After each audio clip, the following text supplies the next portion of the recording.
दोस्तों कुछ दिन पहले मैंने प्रेस्टीज की एक वॉच का रिव्यू किया था जो 27,500 रुपये की प्राइस पे ऑफर हो रही है मार्केट में। और मैंने जिक्र किया था कि कैसियो की एक वॉच का मैं रिव्यू करने वाला हूँ in the very next video, जो कि सेम प्राइस यानी कि 27,500 में ही ऑफर होती है बाय कैसियो।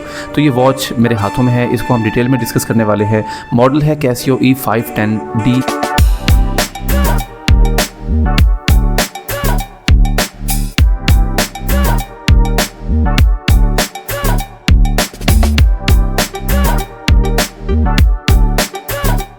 इस वॉच का कंप्लीट ऑपरेशन करेंगे और डिसीजन मेकिंग को मजीद समझेंगे वॉच बाइंग के हवाले से। तो सबसे पहले वॉच के डायल की बात कर लेते हैं। तो जैसा कि आप देख सकते हैं जो सबसे प्रोमिनेंट चीज़ है यहाँ पे वो इसका कलर है। गाइस सबसे पहले डायल के स्ट्रक्चर की बात कर लेते हैं। हमें यहाँ पे एक स्टेडियम लुक देखने को मिलती है, क्योंकि इस वॉच को देखने से एक स्टेडियम वाली लुक आती है जिसमें मिडल में ग्राउंड होता है और साइडों के अंदर तमाशाइयों की बैठने की जगह होती है। तो गाइस इसका जो डायल है वो तकरीबन 4 से 5 मिलीमीटर तक नीचे को गया हुआ है, यानी कि एक खाई सी बनाई गई है। जैसा कि मैंने एक्सप्लेन किया, एक स्टेडियम जैसा स्ट्रक्चर यहाँ पे बनाया गया है। आवर मार्कर्स बहुत ही खूबसूरत सिल्वर कलर के पैलेट्स के अंदर यहाँ पे हमें मिल जाते हैं। 12 o'clock पे हमें डबल पैलेट्स देखने को मिलते हैं। Right behind those hour markers हमें खूबसूरत वाइट कलर के प्रिंटेड आवर मार्कर्स देखने को मिलते हैं और इनके दरमियान में मिनट मार्कर्स और मिनी मिनट मार्कर्स भी देखने को मिलते हैं। गाइस इन आवर मार्कर्स के दरमियान में छोटे छोटे मिनट मार्कर्स के साथ ही गड्ढे देखने को मिलते हैं। ये प्रिंटेड नहीं है, मैं एक्सप्लेन करता चलूं, बल्कि ये अंदर को धसे हुए हैं जो कि इजीली आप नोट कर सकते हैं। वॉच के हैंड्स को डिस्कस करने से पहले मैं इसका कलर एक्सप्लेन कर देता हूँ। Guys complete dial totally blue colour में नहीं है। स्टेडियम के हवाले से अगर बात करें तो ग्राउंड शाइनी मटेरियल के अंदर हमें देखने को मिलता है और ये डार्क ब्लू कलर है। और इसके अंदर जो सब डायल्स हैं जो कि ऑब्वियसली क्रोनोग्राफ हैं या स्टॉप वॉच हैं, जिनको आगे चल के अभी हम डिस्कस करेंगे, ये सनबर्स्ट मटेरियल के अंदर हमें देखने को मिलते हैं। यानी कि ये सेम वो पैटर्न नहीं है जो कि बाकी डायल के अंदर फॉलो किया गया है। और ना सिर्फ ये कि ये सनबर्स्ट है, बल्कि इन तीनों सब डायल्स के अंदर वेरी स्मॉल सर्कल्स का पैटर्न देखने को मिलता है। एट 4 o'clock हमें बहुत ही खूबसूरत डेट विंडो मिल जाती है। नॉर्मली कैसियो की वॉचेस में डेट विंडो 3 o'clock पे मिलती है, बट यहाँ पे 4 o'clock पे है। उसकी वजह यह है कि जहाँ पे नॉर्मली कैसियो की ब्रांडिंग होती है वहाँ पे क्रोनोग्राफ या स्टॉप वॉच का एक सब डायल बनाया गया है, यानी कि बिलो 12 o'clock, और कैसियो की ब्रांडिंग को 3 o'clock पे शिफ्ट कर दिया गया है। अब इस एरिया में चूंकि हम आ चुके हैं तो ये भी डिस्कस कर लेते हैं कि इसकी जो वाटर रेजिस्टेंस है वो अप टू 50 मीटर्स है। गाइज इसकी स्टॉप वॉच को डिस्कस करने से पहले इसका डायल साइज डिस्कस कर लेते हैं। इसकी बहुत बड़ा डायल साइज है, यानी कि 42 मिलीमीटर्स। तो इट्स नॉट फॉर एवरीवन, ये पॉइंट हमें क्लियर हो जाना चाहिए एट दिस पॉइंट। ये सिर्फ उन लोगों के लिए है कि जो भारी हुजम के हैं और बड़ी कलाइयाँ हों उनकी, तो वो लोग ये वॉच कंसीडर कर सकते हैं। दरमियानी साइज़ की कलाई या छोटी साइज़ की कलाई वाले लोग तो इस वॉच के बारे में सोच भी नहीं सकते। तो वॉच एंथुसियास्ट का एक बहुत बड़ा तबका यहाँ पे फिल्टर आउट हो जाता है just because of the size of this dial. जो सेकंड्स हैंड है वो प्रीटी नॉर्मल है, but our and minutes hand को बहुत ही खूबसूरत बनाया गया है। इनकी चौड़ाई नॉर्मली जो कैसियो वॉचेस के हैंड्स होते हैं उनसे कदरे ज़्यादा है। उसकी वजह यह है कि यहाँ पे दरमियान में एक ब्लैक लाइन बनाई गई है जो कि बहुत ही खूबसूरत लग रही है। यहाँ पे 3 सब डायल्स देखने को मिलते हैं जो कि स्टॉप वॉच के डायल्स हैं, जिसमें टॉप एंड बॉटम डायल का साइज सेम है, जबकि जो लेफ्ट में हमें डायल मिलता है वो कदरे छोटा है। इसी तरीके से टॉप एंड बॉटम में जो हैंड लगा हुआ है वो भी एक ही साइज का है और सिल्वर कलर में है, बट जो लेफ्ट साइड पे छोटा डायल है उसका हैंड भी छोटा है, बट कलर और मटेरियल सेम है। अब फाइनली बात कर लेते हैं गाइस कि ये वॉच एक क्रोनोग्राफ वॉच है। अगर आसान भाषा में कहूँ तो इस वॉच के अंदर स्टॉप वॉच का फीचर हमें मिल जाता है, लेकिन गाइस ये कोई आम स्टॉप वॉच नहीं है। फंक्शन तो ये नॉर्मल स्टॉप वॉच की तरह ही करती है, यानी कि जो टॉप पुशर है उसको आप पुश करेंगे तो आपकी स्टॉप वॉच स्टार्ट हो जाएगी। जो बॉटम डायल है उसके अंदर सेकंड्स काउंट होते हैं और जो लेफ्ट पे एक छोटा डायल है उसके अंदर मिनट्स काउंट होते हैं।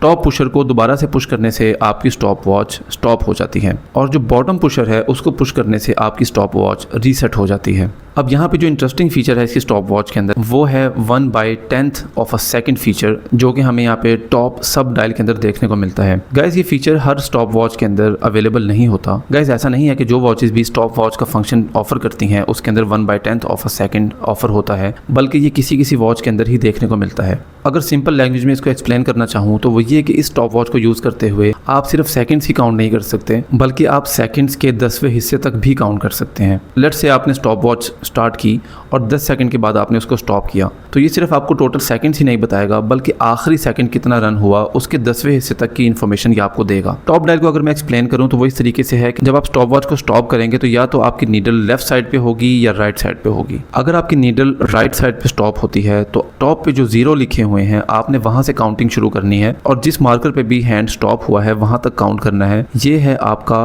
1/10 ऑफ अ सेकंड की इन्फॉर्मेशन, यानी कि अगर 0.5 पे स्टॉप होता है hand at the right side, तो इसका मतलब है कि जितने भी सेकंड्स हैं उसके अंदर आपने 0.5 ऐड कर लेना है। और अगर लेफ्ट साइड वाले 0.5 पे स्टॉप होती है तो तब भी आपने टोटल सेकंड्स में 0.5 सेकंड्स ऐड कर लेने हैं। यहाँ पे टेक्निकल बात ये है कि ये जो पूरा डायल है ये 2 सेकंड्स को रिफ्लेक्ट करता है, ये 1 सेकंड नहीं है। ये टॉप वाले 0 से शुरू होता है और जो बॉटम पे जीरोस हैं वहाँ तक एक पूरा सेकंड कंप्लीट करता है विद 10 मार्कर्स, और दूसरा सेकंड नीचे वाले 0 से शुरू करके ऊपर वाले जीरोस तक जाता है। तो अगर आप ये वॉच लेते हैं तो आपको इस टॉप डायल को यूज़ करना आना चाहिए। गाइस केस की क्वालिटी की बात कर लेते हैं, तो जैसे कि कैसियो की वॉचेस में नॉर्मली हमें हाई क्वालिटी देखने को मिलती है, उसी तरह यहाँ पे भी बहुत ही हाई क्वालिटी केस बनाया गया है। लग्स बहुत ज़्यादा बड़े हैं, बहुत ही ह्यूज हैं। लेकिन एक चीज़ जो मैंने यहाँ पे देखी है वो ये कि लग्स बिल्कुल उभरे हुए नहीं है केस के अंदर, बल्कि जहाँ से लग्स केस से बाहर निकल रहे हैं वहाँ पे आपको एक कटआउट डिज़ाइन देखने को मिलता है, जो कि मैंने अभी तक किसी और कैसियो वॉच में नहीं देखा। क्राउन और पुशर्स की क्वालिटी बहुत ज़्यादा हाई है, बहुत खूबसूरत लगते हैं। और एक बात मैं बताता चलूँ गाइस कि ये जो पुशर्स हैं ये बहुत ही सॉफ्ट हैं। मैंने नेवी फोर्स की एक बहुत ही खूबसूरत और ज़बरदस्त वॉच का रिव्यू किया था 8048 का, उसके अंदर भी स्टॉप वॉच का फीचर मिलता है, लेकिन उसके अंदर 1/10 ऑफ अ सेकंड की इन्फॉर्मेशन अवेलेबल नहीं है। और दूसरा ये कि उसके अंदर जो पुशर्स हैं वो बहुत ज़्यादा हार्ड थे, बट यहाँ पे दोनों पुशर्स बहुत ही कमाल क्वालिटी के अंदर बनाए गए हैं और इनका जो यूजेज है वो बहुत ही ज़्यादा सॉफ्ट है। वॉच की बैक बिल्कुल एक नॉर्मल बैक है, जैसे कि कैसियो की नॉर्मल वॉच बैग्स में हमें देखने को मिलता है। Casio water resistance, Japan movement, made in China, stainless steel watch का मॉडल। वाटर रेजिस्टेंस की एक शॉर्ट फॉर्म कैसियो के बिल्कुल नीचे लिखने के बावजूद जो आउटर रिंग है उसके अंदर दोबारा से हमें वाटर रेजिस्टेंस देखने को मिलती है अप टू 5 बार। गाइस 5 बार हो या 5 ATM हो या 50 मीटर्स हो, ये एक ही बात है। तो प्रीटी नॉर्मल बैक है और कुछ यहाँ पे है नहीं बैक के हवाले से डिस्कस करने के लिए। तो फाइनली इसके ब्रेसलेट की तरफ हम मूव करते हैं। तो गाइस ब्रेसलेट के हवाले से एक बहुत ही इंटरेस्टिंग चीज़ है वो ये कि इसका वेट बहुत कम है, जबकि इस वॉच का वेट बहुत ज़्यादा है। आपको प्रॉपर फील होता है जब आप इस वॉच को हाथ में पकड़ते हैं कि इसका जो डायल है सारा वेट उसी में कंसनट्रेट हुआ है, जबकि इसका जो ब्रेसलेट है वो बिल्कुल लाइट वेट है। और ये ऐसे मटेरियल का बनाया गया है कि इसके अंदर से बहुत ज़्यादा साउंड जनरेट होता है। यानी कि अगर भी मैं इसको पकड़ा हुआ है तो आप देख सकते हैं कि इसको सिर्फ मैं हल्का सा हिला रहा हूँ तो इसके अंदर से कितना ज़्यादा साउंड जनरेट हो रहा है। It's too much. मैंने अभी तक किसी कैसियो की वॉच के ब्रेसलेट में इतना ज़्यादा साउंड नोट नहीं किया। लेकिन इस ब्रेसलेट की जो क्वालिटी है वो आउट ऑफ क्वेश्चन है, बहुत ज़बरदस्त क्वालिटी यहाँ पे बनाई गई है। इस ब्रेसलेट के ऊपर हमें जिस तरह नॉर्मली बाकी वॉचेस में देखने को मिलता है उसी तरीके से साइड टाइल्स और मिडल टाइल्स देखने को मिलती हैं। लेकिन यहाँ पे जो एक डिफरेंट चीज़ है वो ये कि जो मिडल टाइल्स हैं उसके अंदर भी एक बहुत ही छोटी स्मॉल टाइल्स या साइड टाइल्स बनाई गई हैं, जो कि नॉर्मली कैसियो के ब्रेसलेट में मैंने अभी तक नहीं देखा। गाइज अब सबसे इंपॉर्टेंट चीज़ को डिस्कस कर लेते हैं, यानी कि हमारा बाइंग डिसीजन, हमें कौन सी वॉच लेनी है कौन सी नहीं लेनी। ये जो रिव्यू है इसको मैं रिलेट कर रहा हूँ अपने लास्ट रिव्यू के साथ जो कि मैंने प्रेस्टीज वॉच का किया था। दोनों वॉचेस अभी भी मेरे पास हैं। ये गोल्डन प्रेस्टीज वॉच है और दूसरी वॉच वही है जिसका अभी हम रिव्यू कर रहे हैं।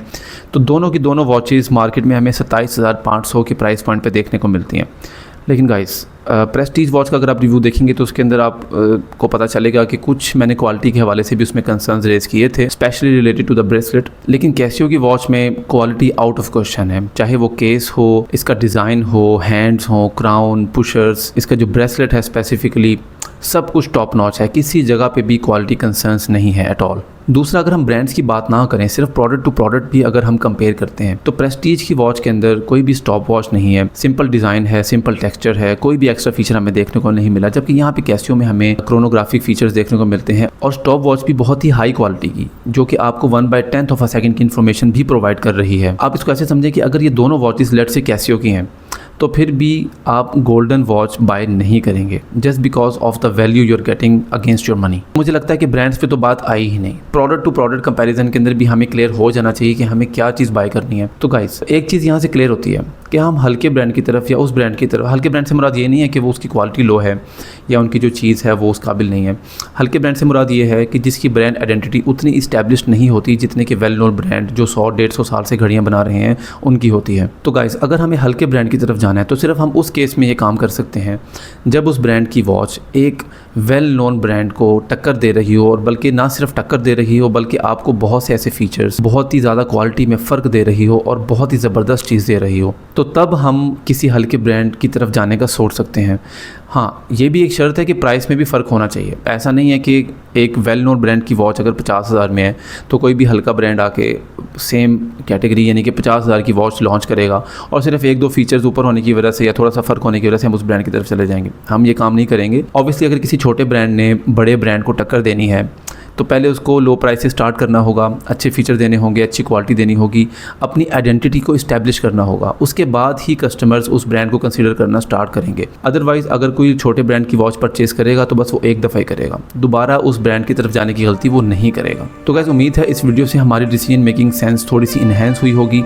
ऐसी डिस्कशंस और रिव्यूज़ के लिए मेरे चैनल को सब्सक्राइब करें। आपसे मुलाकात होगी इंशाल्लाह नेक्स्ट वीडियो में। अपना ख्याल रखें। अल्लाह हाफिज़।